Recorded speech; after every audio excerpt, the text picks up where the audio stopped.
Olá pessoal, voltando para a terceira parte que fala do vídeo que falamos anteriormente, segunda parte que falava sobre a ressurreição de Jesus. Vamos ver agora o sistema de sacrifício da lei de Moisés. A ideia é vermos se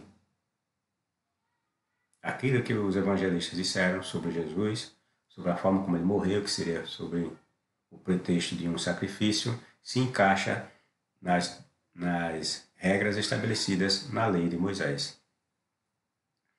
O sistema de sacrifício da lei de Moisés. Sabe-se que, na antiga e primitiva cultura israelita, o sacrifício de animais como bodes, carneiros, pombas e outros animais serviam para limpar pecados estabelecidos pela própria lei mosaica. É claro que esse pensamento não era uma exclusividade do povo hebreu. Digo, a ideia de pecados e de limpar pecados não era uma coisa inventada ou foi uma coisa inventada pelos hebreus. É claro que esse pensamento não era uma exclusividade do povo hebreu, mas era também uma ideia de outros povos ao redor do mundo. Eles viam nos sacrifícios uma forma de aplacar o furor de suas deidades. Os sacrifícios faziam com que as deidades ou divindades se acalmassem, relaxassem. O Deus bíblico, Jeová, que se servia desses sacrifícios, exigia que os animais sacrificados fossem tidos como limpos. Os animais não poderiam ser aleijados, cegos, mancos ou terem quaisquer defeitos, do contrário, não serviriam como oferenda ao Deus hebreu. Isso seria imputado a quem o oferecesse como algo grave e merecedor de morte, pois era um pecado. Por isso que os cristãos ensinam que Jesus era o Cordeiro de Deus, porquanto, do mesmo modo que os cordeiros literais ofertados a Jeová para a purificação dos pecados dos israelitas, Jesus também o seria. Daí a razão de os escritores dos 4 evangelhos retratarem Jesus como sendo um cordeiro à moda daqueles que eram oferecidos no antigo Israel para limpar seus pecados que eram fixados pela lei de Moisés. Ele serviria como holocausto ao Deus hebreu, do mesmo modo como os cordeiros e cabritos serviram no passado para expiar os pecados e aplacar o furor de Javé. Só que desta vez expiaria os de toda a humanidade. Essa é a ideia do sacrifício de Jesus. Os evangelhos representam o retrato como sendo um cordeiro que seria morto e cujo sangue serviria para limpar os pecados de toda a humanidade e de uma vez para sempre. Um sacrifício perfeito. Eis o Cordeiro de Deus que tira o pecado do mundo. João 1:29. Os sacrifícios a Jeová tinham todo um ritual. Depois que a lei mosaica foi instituída, somente os hebreus da tribo dos levitas poderiam oferecê-los. Eram eles, ou seja, os levitas da casa de Arão, sobretudo, que poderiam servir no templo como sacerdotes. Falou mais o Senhor a Moisés, dizendo: Fala a Arão e a seus filhos e a todos os filhos de Israel, e diz-lhes: Qualquer que da casa de Israel ou dos estrangeiros em Israel oferecer a sua oferta, quer dos seus votos, quer das suas ofertas voluntárias, que oferecem ao Senhor em holocausto, segundo a sua vontade, oferecerá macho sem defeito, ou dos bois, ou dos cordeiros, ou das cabras. Nenhuma coisa em que haja defeito oferecereis, porque não seria aceita em vosso favor. E quando alguém oferecer sacrifício pacífico ao Senhor, separando dos bois ou das ovelhas um voto, ou oferta voluntária sem defeito, será. para que seja aceito. Nenhum defeito haverá nele. O cego ou quebrado, ou aleijado, ou verrugoso, ou sarnoso, ou cheio de impingens, estes não oferecereis ao Senhor, e deles não poreis oferta queimada ao Senhor sobre o altar. Porém, boi ou gado miúdo, comprido ou curto de membros, poderás oferecer por oferta voluntária. Mas por voto não será aceito. O machucado ou moído, ou despedaçado ou cortado, não oferecereis ao Senhor. Não fareis isto na vossa terra. Levítico 22, 17 a 24.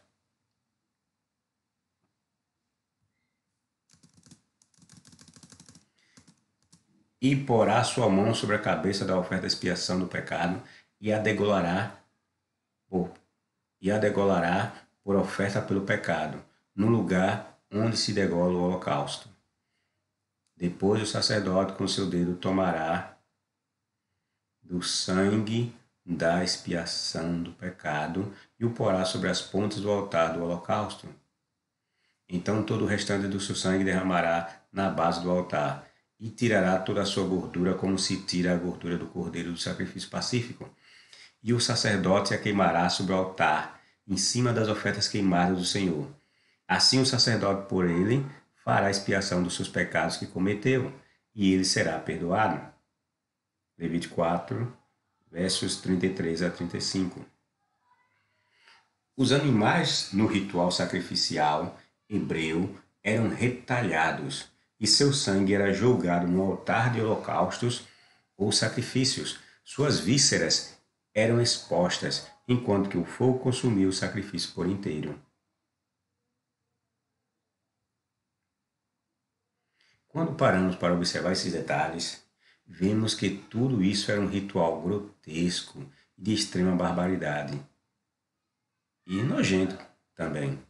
O comportamento dos hebreus, em termos de ritual, não era nada diferente do que era praticado pelos outros povos.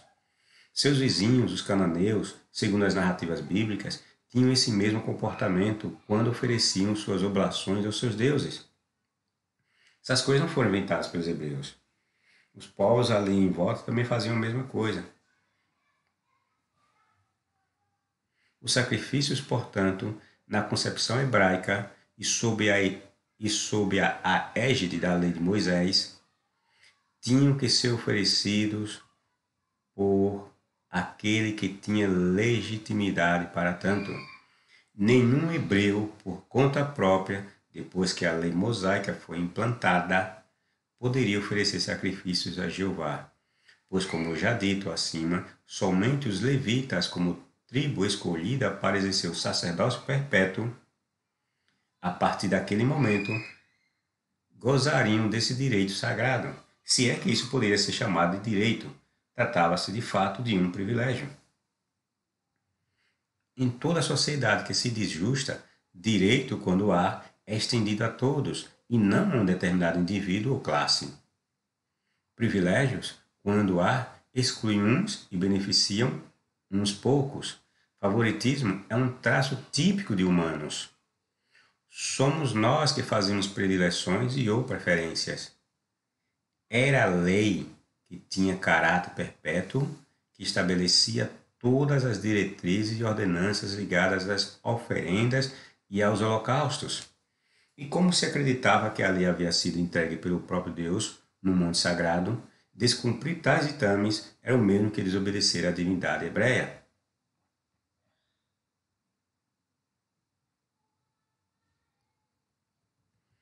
Chame seu irmão Arão e separe-o dentre os israelitas, e também os seus filhos Nadab, Abiú, Eleazar e Itamar, para que me sirvam como sacerdotes. Essas são as palavras de Javé, fazendo a seleção daqueles que deveriam prestar serviço sagrado através de sacrifícios a ele. Javé seleciona a casa de Arão para o ofício de sacerdote, para o ofício do sacerdócio. Aproximar-se-ão os sacerdotes levíticos, porque foi a eles que o Senhor teu Deus escolheu para serem seus ministros, e abençoarão em seu nome, pois são eles que julgam todo litígio e todo caso de ferimento.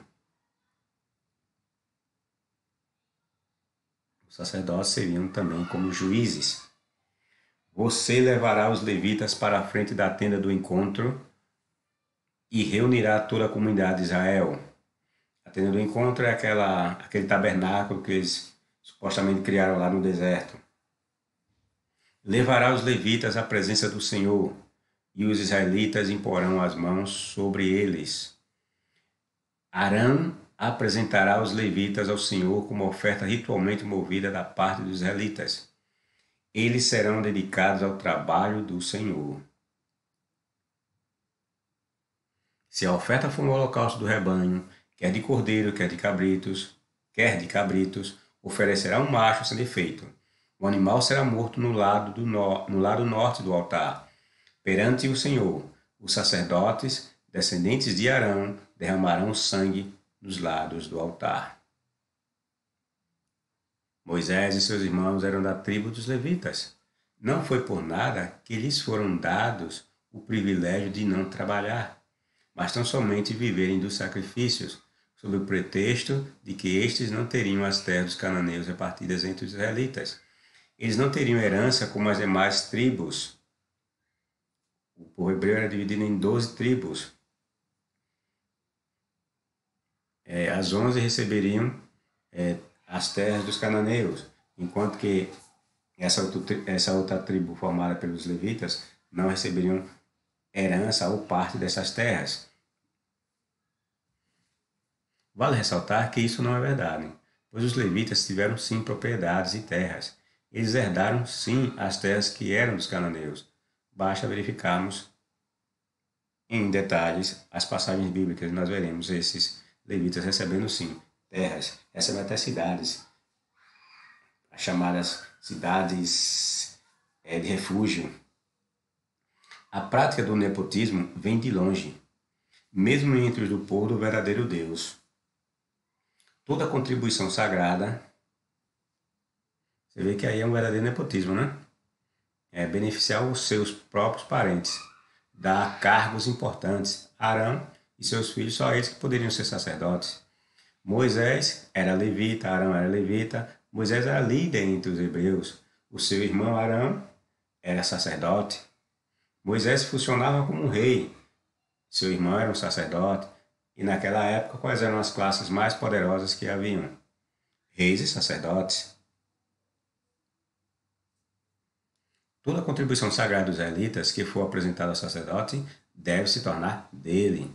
As coisas sagradas que cada pessoa apresentar serão dele. Aquilo que cada um der ao sacerdote pertencerá ao sacerdote. Tudo era para o sacerdote, entendeu? E atrará o sacerdote, e o sacerdote dela tomará a sua mão, cheia pelo seu memorial, e a queimará sobre o altar, em cima das ofertas queimadas do Senhor. Ofertas queimadas são sacrifícios. Se queimava o sacrifício. Por isso que quando nós vemos lá Jefté dizendo que ia oferecer a sua filha em oferta queimada, o texto mostra claramente que aconteceu o sacrifício da filha de Jefté. Embora os cristãos inventem mil e uma coisas para dizer que ali não houve um sacrifício. Mas o texto diz que ela foi oferecida em sacrifício queimado. Não existe outra forma de sacrifício queimado, a não ser que de forma literal. Isaac, quando Abraão tentou sacrificar ele, seria também por oferta queimada.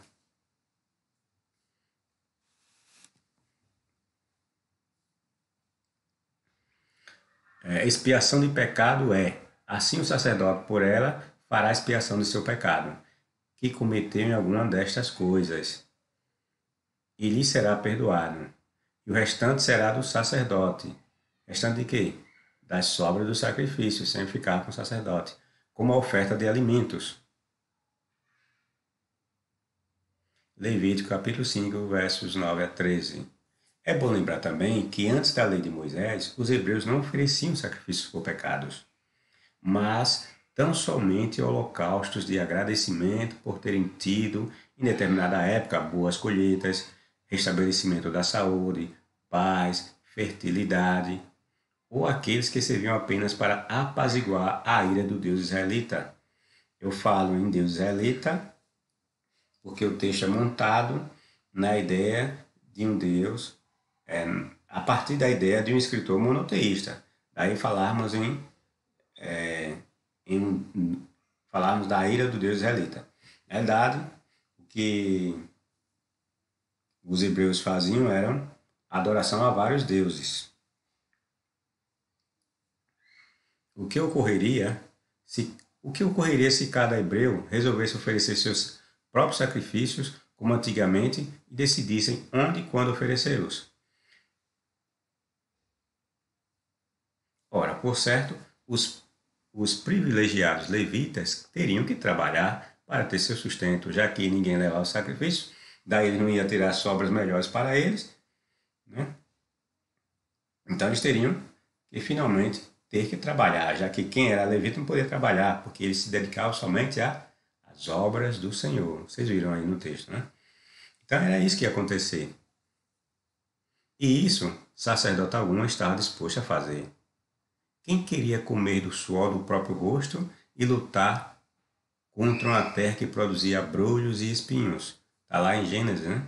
Depois do pecado, depois que Adão e Eva desobedeceram ao Deus hebreu, para comer você tinha que suar a camisa, tinha que trabalhar, você tinha que arar o campo e fazer com que a terra produzisse ou desse seus frutos.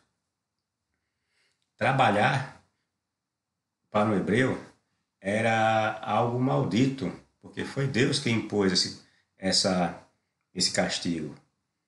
O Deus hebreu que impôs esse castigo. Trabalhar era algo maldito. Era só pecadores que trabalhavam.